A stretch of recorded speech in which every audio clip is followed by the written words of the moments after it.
اور ممکن نہیں ہے کہ جس بستی کو ہم نے ہلاک کر دیا ہو وہ پھر پلٹ سکے، یہاں تک کہ جب یاجوج و ماجوج کھول دیے جائیں گے اور ہر بلندی سے وہ نکل پڑیں گے اور وعدہ برحق کے پورا ہونے کا وقت قریب آ لگے گا،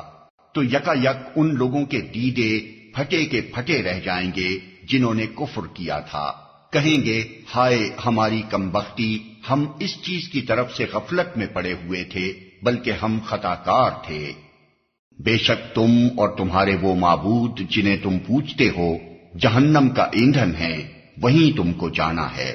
اگر یہ واقعی خدا ہوتے تو وہاں نہ جاتے، اب سب کو ہمیشہ اسی میں رہنا ہے، وہاں وہ پھنکارے ماریں گے اور حال یہ ہوگا کہ اس میں کان پڑی آواز نہ سنائی دے گی۔ رہے وہ لوگ جن کے لیے ہماری طرف سے بھلائی کا پہلے ہی فیصلہ ہو چکا ہوگا تو وہ یقیناً اس سے دور رکھے جائیں گے، اس کی سرسراہٹ تک نہ سنیں گے، اور وہ ہمیشہ ہمیشہ اپنی من بھاتی چیزوں کے درمیان رہیں گے۔